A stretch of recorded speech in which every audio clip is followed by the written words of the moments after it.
Welcome, everybody. I'm sure that as we go through the presentation today, you might have questions about the cash qualifications, about your own careers, about your professional development. So we have several people looking at the chat. So feel free to use that to post your questions. Also at the end of the presentation, we want to hear you as well. So get ready to raise your hand and we will let you open your mic if you want to voice out anything and share and ask questions directly to the wonderful panelists that we have here as well.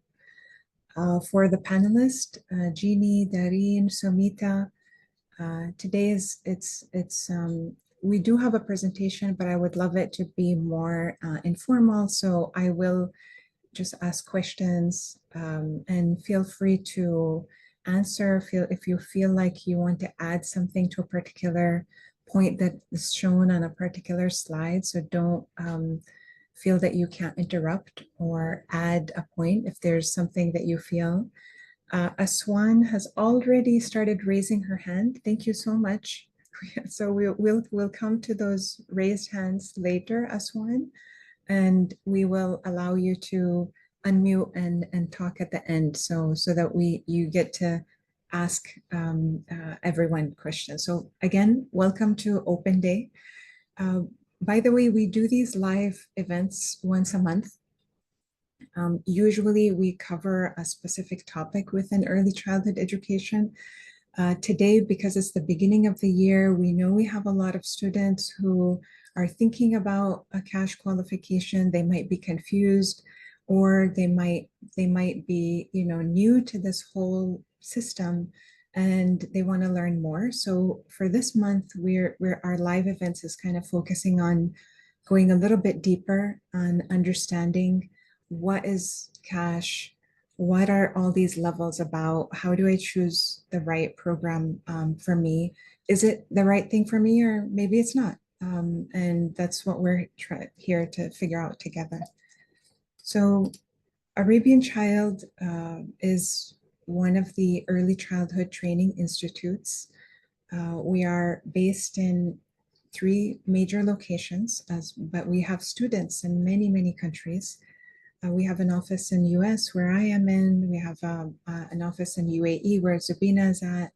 And we have an office in Saudi Arabia where Dareen is at. And we all work together very, very closely. And we monitor every single student, every single team member. And we've been striving to continuously develop since we opened in 2008, 2009. And we're very lucky to be trusted by many government authorities. If you get a certification from Arabian Child, that it's a legitimate certificate, governments trust it.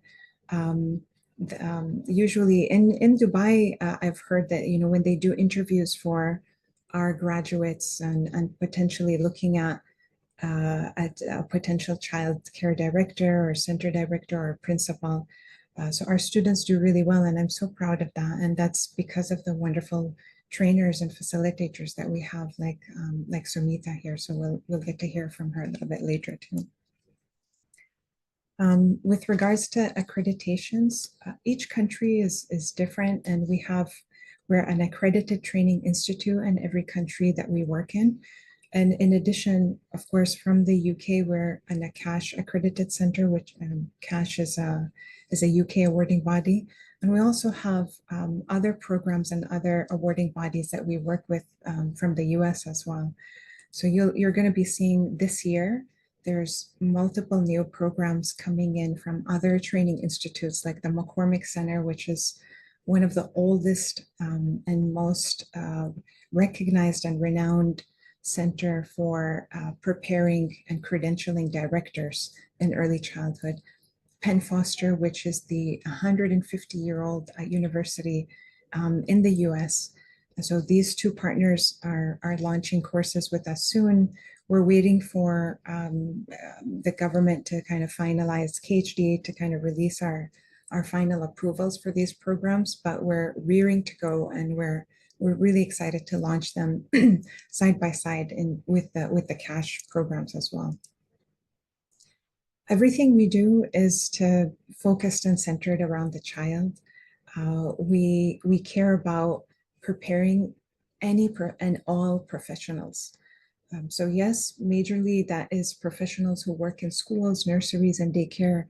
We love working with professionals who are serving children from birth to age 9. This is an area that we're so passionate about. We feel that anything that we do as a collective, all of us, you, anything we do in this area is going to have a forever impact on children. And that's what we want to feel good that we left a legacy. We made an impact on the child that we served, on the human that we served. And that's what makes us so excited about every single day where we come to work from wherever we are. I'm so proud that we have so many wonderful trainers with us and facilitators. And you'll get to meet some of us today. The boxes weren't enough to put more pictures of some of the team members that work with us, but I hope that today you'll get to meet a couple of us, and I hope that you'll join us every month where you'll meet more of our training facilitators, our assessors as well. So whenever we talk about cash qualification or any certification, it's a form of professional development. So what is professional development? Professional development means the continuous process of acquiring new skills and competencies and knowledge. And there's an underline really about this continuous process. It really never ends. Whether you're just graduated from high school, or you got your PhD, it doesn't matter what level you are. We're all in the same stage. If you look at professional development, we're always on this journey for professional development. It is a lifetime commitment. And it's true, even when you get your PhD, it's like the more you know, really the less you know, because you feel like you want to continuously learn more, because you feel the sense of power when you learn something new. You feel different, you feel more motivated about yourself, and you love that new version of yourself, and then you get almost addicted to this journey of professional development. So you never stop, because you just are so impressed by, hey, I learned something new. I'm proud of myself. I feel powerful. I feel more confident. I feel more motivated about my work, and that makes you want to come back and do more. And it's just this whole process of continuously staying updated with the latest practices. This is what reflects to high quality education. If you're not committed to continuous professional development, then you're really not striving for high quality. High quality is not like some kind of step that once you're there, you're there. High quality is that continuous journey of trying to get better. It's not a checklist that once you've achieved it, oh, I'm done. I'm high quality already. I'm good. I don't need to learn anymore. It's never like that. It's a commitment. It's a commitment that you make to yourself, that you as a person are going to commit to learn. It doesn't matter whether you choose a certificate or a qualification. It could be committing to professional development by reading books. It could be committing by going to conferences, by committing to talking to people, learning from people. One of the things that transformed my life as even way after I got my doctorate degree was when I realized that I should be talking to more mentors and getting advice from different people, and just learning and having conversations with people, not to tell them about how great I am, but really honestly wanting to learn from them and asking them questions and genuinely actively listening to them and their advice.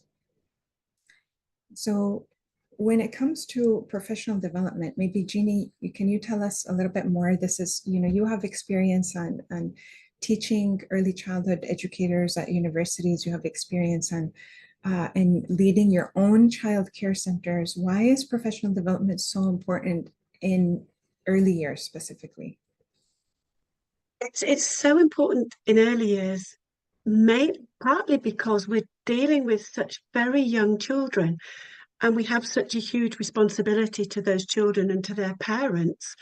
And so we cannot, like you've said, just go in and think we're really good. There's so much more we need to know. And just like you, in my own experience, the more I know, the less I know, and the more conversations I had. But in early years, it's really important because it's an ongoing process.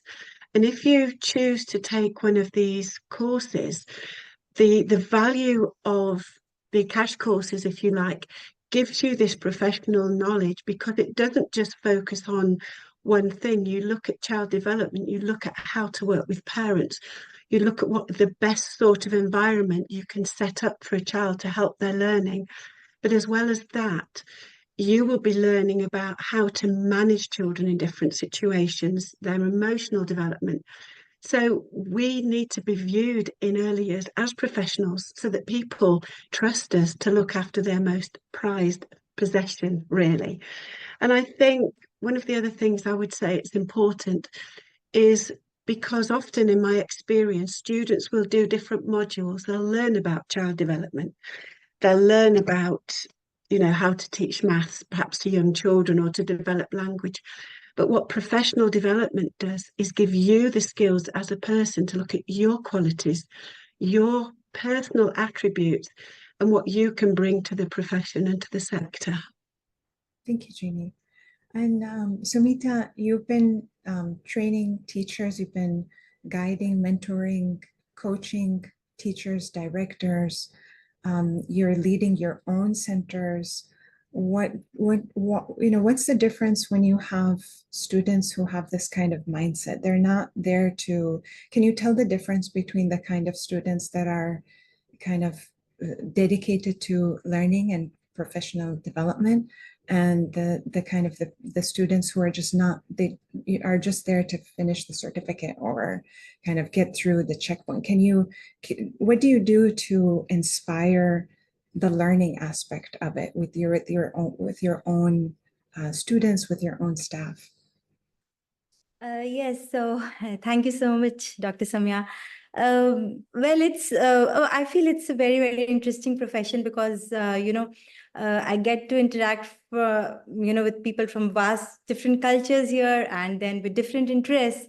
And some people I feel who are here and they feel, teaching, it's very easy to teach young children. Some of the students I feel come with that kind of mindset that, it's a simple job. I mean, there's not much to do, and anyone can teach children. And without realizing that there's a lot that goes into being with children, being around children, understanding child psychology, and as Ms. Jeannie said very rightly that, there are many, many different facets. Like, you have to work with families. So you owe it to them. And then you owe it to children who are in your care. And you have to, basically understand their needs. And each child is a unique child, as EYFS, it's as one of the principles of EYFS. So we have to understand that. And I feel sometimes when some of the learners, when they come into this field, they really do not understand this. And then, of course, their attitude is that, we'll just finish the course. It's theory work and, it really wouldn't be as extensive as it is. And but then again, there are other set of learners who really understand it well. And it's also by virtue of that, they're already working in the settings, either as practitioners already or as teaching assistants.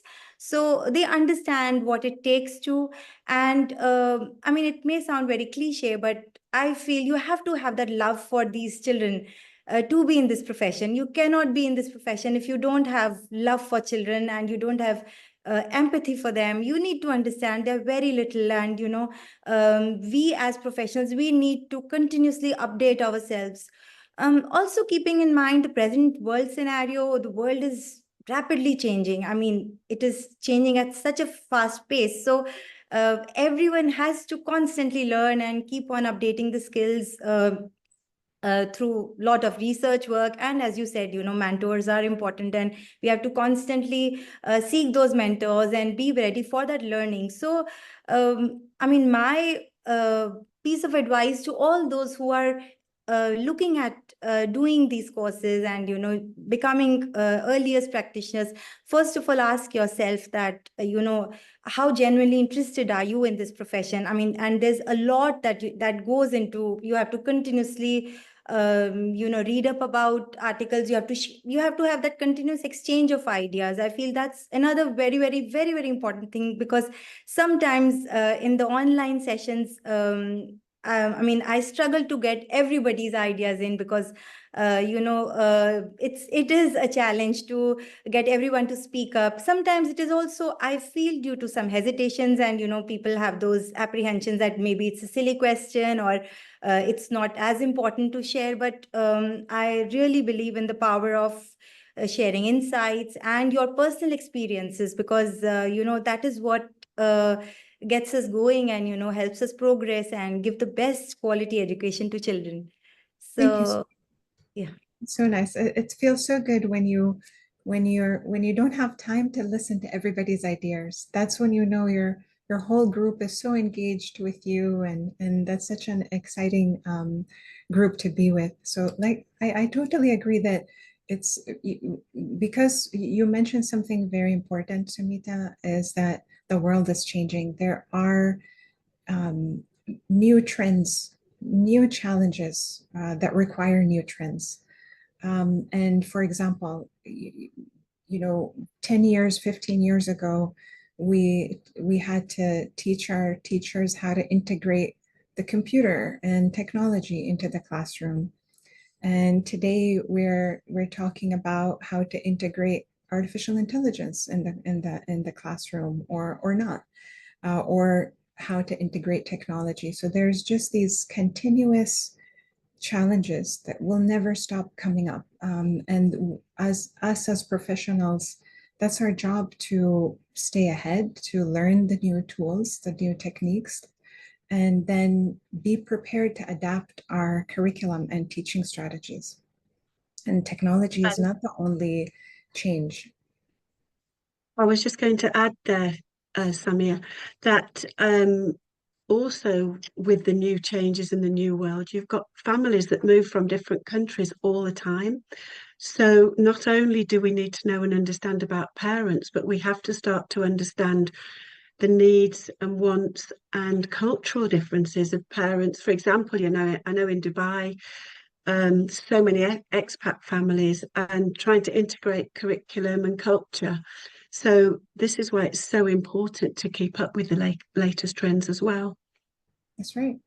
And there we have, it's not only technology, but we have a lot of violence going around the world. And we as professionals and educators should feel that there is something that we can do about it by teaching empathy, by teaching more of social emotional skills, social emotional intelligence, love for each other, love for the community, instilling how a child can feel responsible and feel a sense of responsibility to the community, to the country where they live in. These are also emerging ideas and innovative things, and even us as Arabian Child, and we're also trying to continuously update our content and curriculum to match with this. And so we're doing the professional development as well, and it's the same kind of process that you would do as a student. And like Sumita mentioned, there's constantly learning new skills. Like she said, usually there's, you think that it's really simple working with children, but you don't know that you need all these different skills. And the more you learn about it, and the more you start by learning the theories, and you start working with your experts such as Sumita, Jeannie, other trainers, to kind of get ideas on how to practically implement those theories.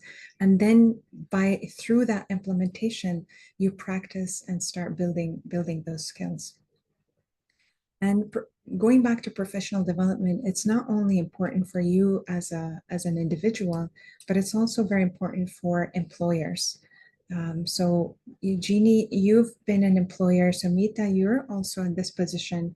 So we could start with Eugenie from the viewpoint of an employer, from someone who was operating childcare programs. Why is professional development important? Well, I had two reasons with my team. I wanted each member of my team to be the best that they could be. And occasionally I would lose somebody to another job. But I used to be so proud of them because I felt that if they'd gone to interview, I'd done something right because they had the right skills and the right attributes and qualities that somebody else would want. I didn't really want to lose them, but I could see the positives for their career. But from my own perspective, obviously you want the reputation. I wanted people to want to come to my centre. I wanted to get the feedback. I loved it when parents said how great the staff were with their children and how well the children had developed and how the children felt nurtured and loved, which is something Sumita said earlier about love. So that was one of the things. The other thing, obviously, you've got to think of the practical business perspective. Early years is very competitive. So you are aspiring to have the best teachers, the best environments. And through professional development, I really wanted my staff to feel that they were professionals independently, so that they had the skills. And I really also wanted them to be innovative and I wanted their ideas. So the more they learnt on their courses, and I encouraged all of mine to do different training, whether it was a professional qualification or workshops, so that they could enhance the provision for the children. And I love nothing better than to walk in and see all the children and staff engaged and involved. But also I knew that we had to achieve outcomes that were the government requirement, what children should achieve at 2, at 3, at 4, so that when they went on to primary school, they were really, really well prepared. So we then got a very good reputation through the primary school recommending us because the team had done such a good job. Thank you, Jeannie. Sumita, you've also been you are a director. You've been in this leadership role. How do you see the benefit of professional development for your own team? So, I've experienced that it is such a joy to see when people come to you where they are in terms of their skill set and, where they've, after a year or so, where have they reached? So, like, you mentioned in the beginning that to see a new version of yourself, it makes you so proud. So, I personally feel very proud when I see that staff has developed and they have been learning and, through various workshops or skills, which obviously, I believe in taking lots of inputs from the staff members and asking them that where do they feel that, they need more enhancement of their skills, and then we organize workshops accordingly so that and besides that, obviously, as the head of an early learning center, you need to be very, very observant where you feel there are gaps and where staff would benefit by some more workshops. And of course, I also feel there should be lots of in-house workshops, which as a manager, as the head of a nursery, you should be giving opportunities to your staff to conduct workshops for the other staff members, because it gives them so much confidence. Because I feel that a teacher learns much more when she teaches. The same concept, when you are teaching something, you feel, oh my God, oh, so this is what it precisely means. So I have also learned it over the years through my training sessions that, when I train them, I realize, okay, now I get to see another facet of this particular whatever concept I am teaching. So I feel that gives them so much confidence. And then, of course, as Ms. Jeannie said, that eventually, there are, it's very commonly seen that they move on to other nurseries or early learning centers, or maybe they get opportunities to grow in their own organizations, in our own organizations, which is also so fantastic. So exactly, when you are giving that professional development. You are providing that professional development, that you are enhancing their skills.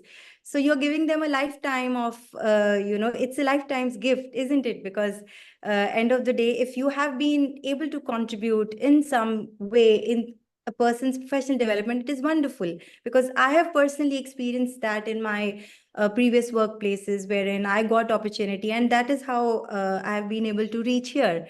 So I really believe that we need to really work on our team, and to ensure that the team is productive, we need to make sure that each one is developing, is growing in the right direction, and should be given opportunities. Thank you. Thank you. And we're also so lucky that you ended up here with us. Thank you so much. So today's event, we're talking about professional development, but we're also focusing in on cash. Some of you, I've seen some notes in the chat. Some of you already have a cash qualification. That's great. Some of you, this is the first time that you're hearing about it. What are these letters, and why do I pronounce it this way? So CASH stands for Council for Awards in Care, Health and Education. It's one of the UK's leading awarding bodies. CASH has qualifications and awards qualifications in the areas of health, care, and education. And they are owned by another organization called NCFE. So that's why you see both names on the logo. And NCFE, they offer, I can't count even, many qualifications. They're globally recognized, and they do offer like a progressive learning pathway, which means that there's an entry-level qualifications, and then it goes to more advanced diploma. So it enables learners to build on their knowledge and expertise at their own pace. So what are the levels? The levels are in alignment with the Regulated Qualifications Framework, or RQF for short. This is a system in England that categorizes and standardizes qualification based on the level of difficulty and the level of the skills and the level of understanding that is required. So it provides a very clear structure both to you as a learner, and a clear structure for the employer, and a clear structure for government authorities who help to kind of create policy for this. So for example, a level 1 course would be providing basic knowledge and skills, understandings of facts, maybe some procedures, some ideas. A level 2 would build on those basics with a more focus on a specific knowledge or skills, like the CASH level 2 that we have for caregivers. Then the level 3 is a little bit more advanced. It goes into more deeper understanding of certain complex subjects. And then also with the level 3, this is where you start applying the knowledge in various contexts. And then level 4 is more of like a specialist, where you specialize in a particular area. And then level 5 is a higher level knowledge. Often it's linked with either a managerial or a technical role. And as I said before, there are many CASH qualifications out there. As a CASH accredited center, we are allowed to offer any. So we can request to offer any of those CASH qualifications. So how did we make a decision from these hundreds of possible qualifications to these 4? Well, it's been years of us working to understand the local requirements, working with the government authorities, understanding what the regulations are, and we do our best to match and constantly stay up to date, because just as you're committed to professional development, we're as an organization committed to professional development and learning and continuous improvement. And so are the governments.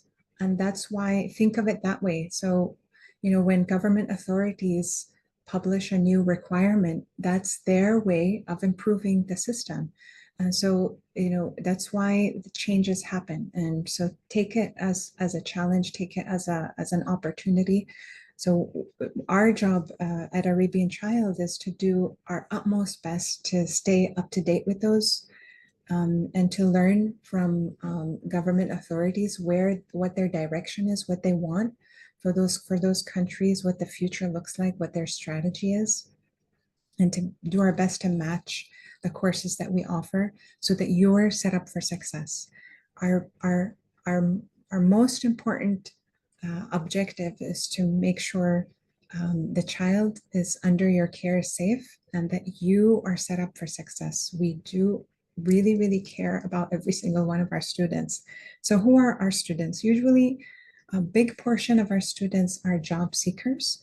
So it's maybe your first time going into the early childhood field, which we're just so excited to talk to these people. And or it could be someone who's already in early childhood, they have some qualification, but they want to develop it more. They want to challenge themselves. They want to go to the next level. Or it could be a professional who's been working in the field, but doesn't really have a formal qualification. Kind of they learned or they're street smart, they've learned from their experience, which is absolutely great. And now they want to kind of confirm all the things that they've learned and solidify it and get that qualifications to prove that level of competency that they're at. So we have people from all different types.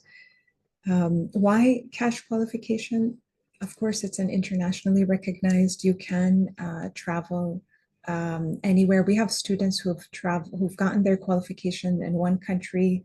They've traveled to another country. So far, we haven't had anyone have problems with getting attestation of their qualification and going and getting a job in another country. So far, that's been really easy and smooth experience. It really does help you build your confidence. So, we want to see that transformation where day one you come into the course, and then however long the course is, we want to see you transform. So we're just so excited to see you at graduation. You're going to be a completely different person because our trainers, we're not just here to deliver the content of the course. We're here to develop powerful people, powerful women, smart, skilled women and professionals. And that's what we want to do. That's what we want to see. And that's how we want you to feel at the end of every program. So of course, you're going to have great job opportunities.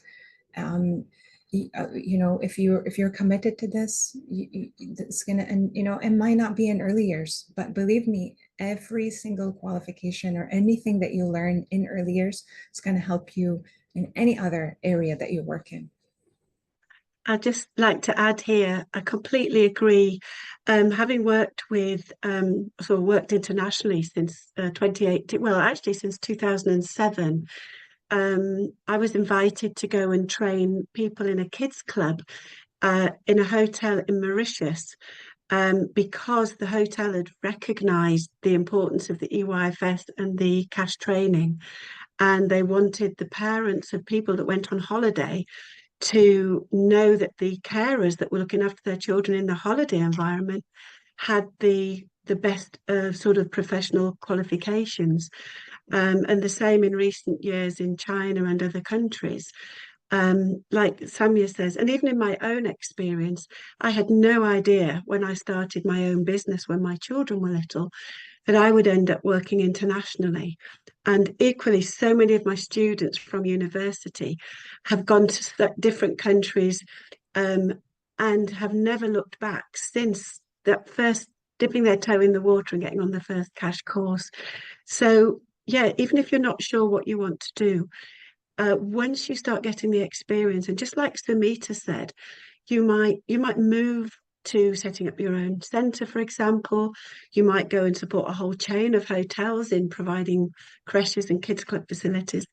It just opens the doors, especially, and again, like Sumita said before, if you've got the love of children and the desire to keep learning and to understand children's development and psychology and emotions from an international perspective, as well as local and close to home. Whatever we do for one child, we can do for all children.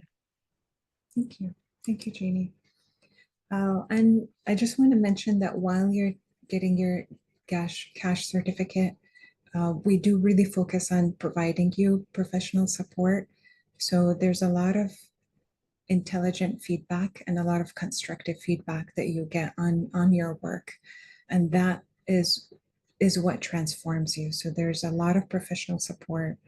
And you're also going to get a lot of a lot of technical support, feedback, support with placement. So some of you may want to, have a new career, find a new career opportunity, use the cash qualification to get a promotion. All of this is possible.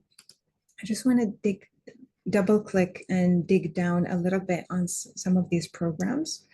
So the level 2, like we said, that's like NCFE Cash level 2 certificate, introducing caring for children and young people. Now, different governments have different policy requirements. In the UAE, for example, this is a recommended program for teaching assistants, for anybody new coming into the field.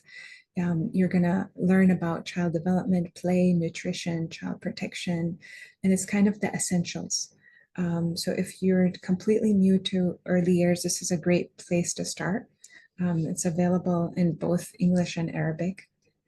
If you're already working with children and you have some background, but you don't have a formal qualification, then the level 3 might be a better option. This is at least a 12-month program.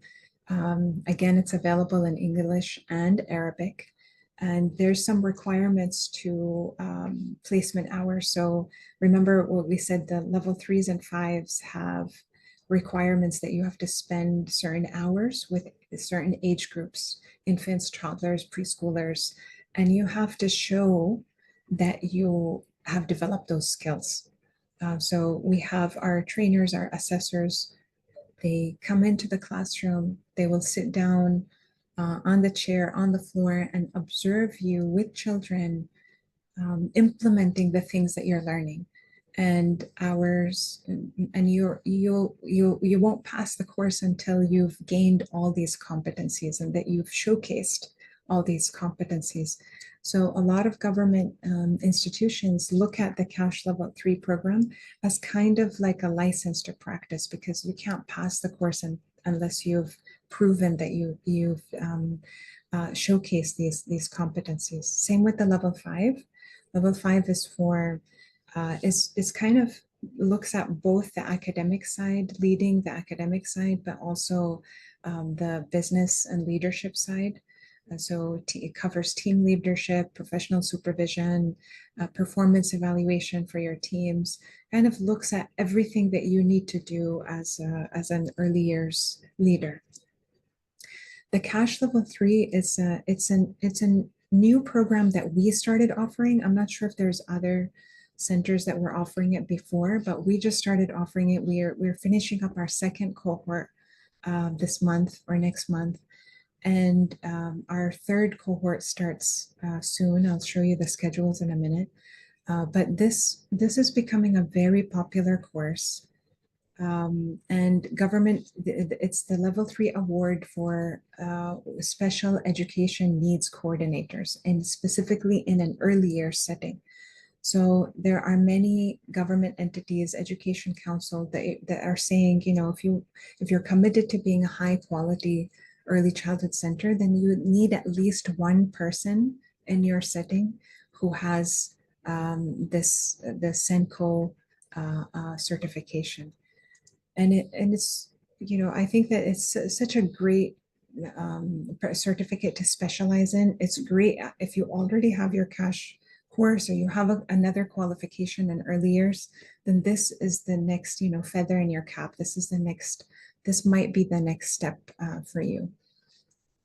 But like I mentioned before, these are just 4 samples 4 options that I'm showing you. We offer lots of programs, and maybe some of these are right for you, maybe some of them are not.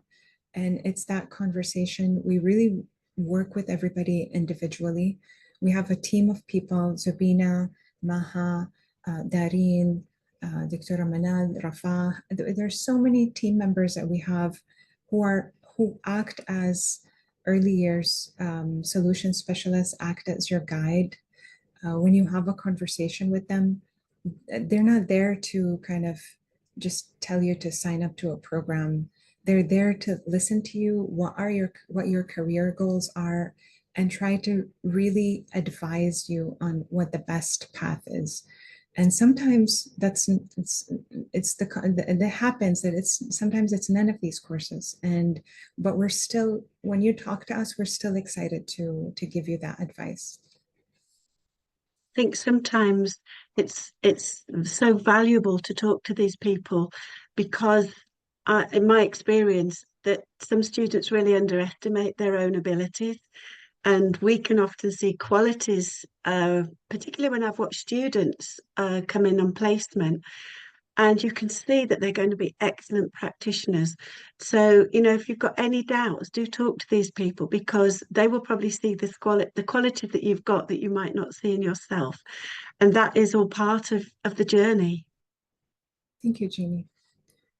Then there's different learning methods. So we do in-person training. We have instructor-led, which is live sessions every week over Zoom.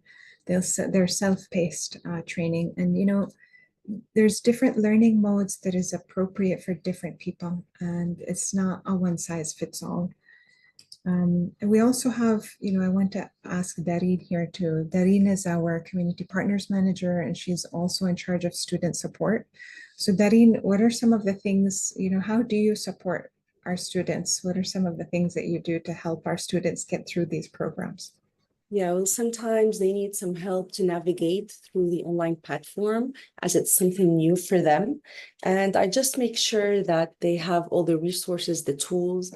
I guide them how to access their assignments, to resolve some problems they have with submitting or finding the videos for each assignment.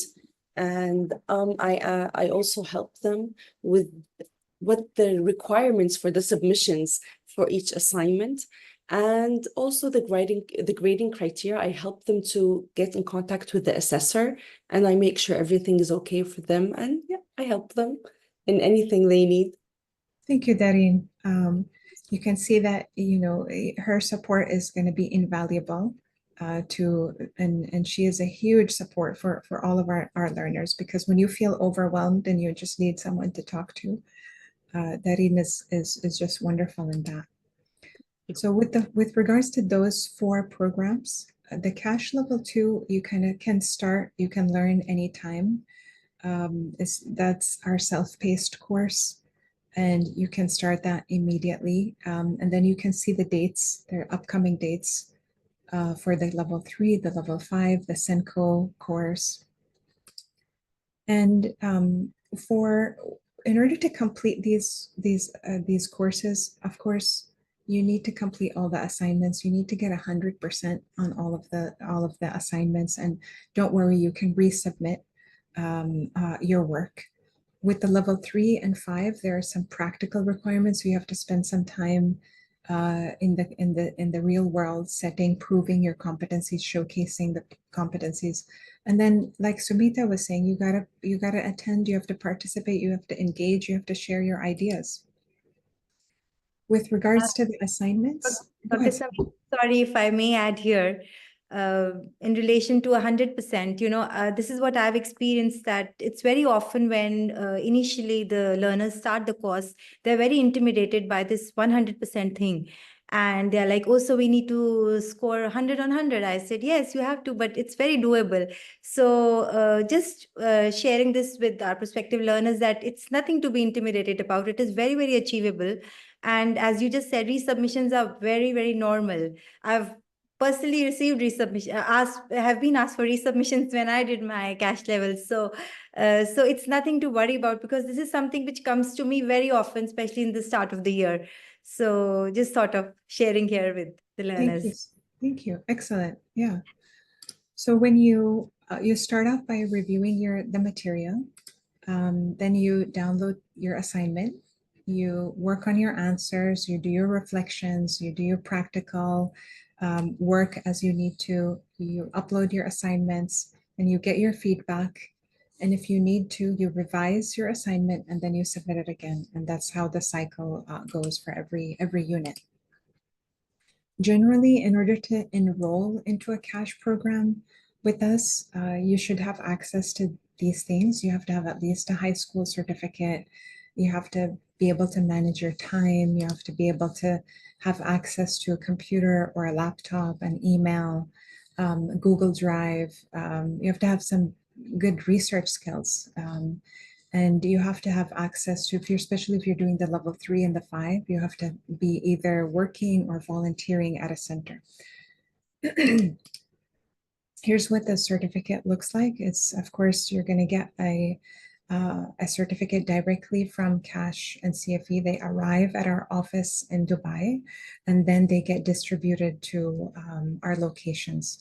And then you can pick it up in one of our locations.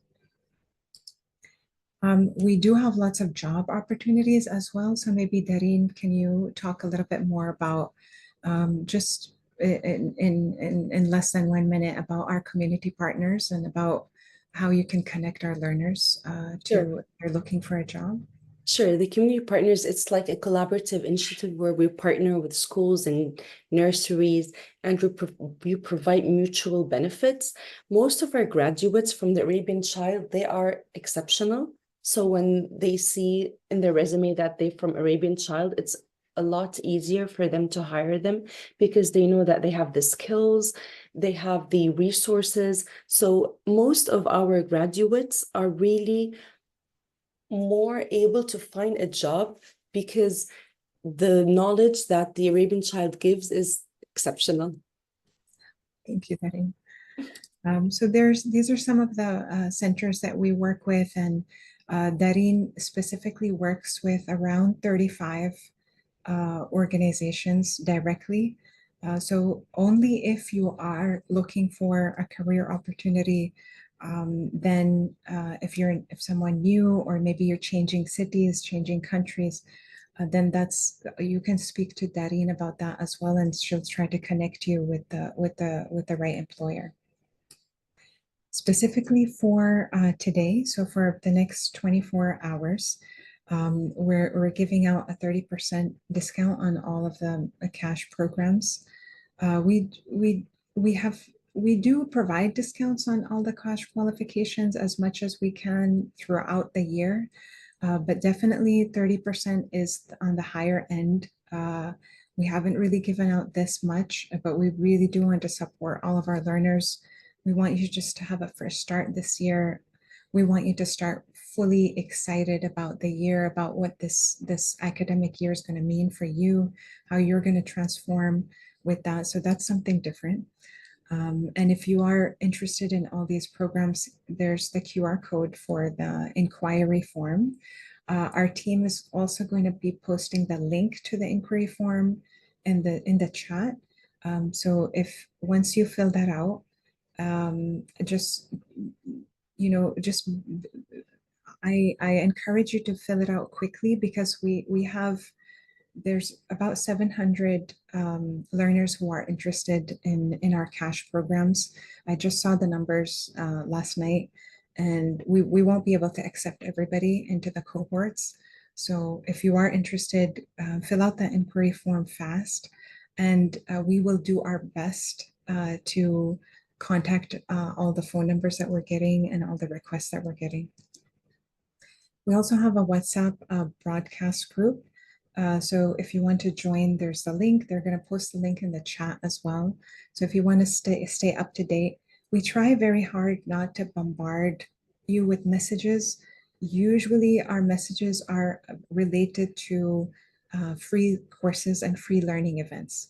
So we don't really use our WhatsApp to kind of do a lot of marketing, but when we do have a webinar or a free course that we're doing monthly, then you're going to find it announced in the WhatsApp community. So if you're joining the WhatsApp community, expect a maximum of 1 to 2 messages a week, and not more than that, because we all know how bombarded you can get inside your WhatsApp, and we definitely respect you as a professional. We don't want to do that. And lastly, here's the contact information about our training managers. Zubina, you've already met Zubina. She's in charge of the training in the UAE. And Arij Tuajri is responsible for our training office in Saudi Arabia.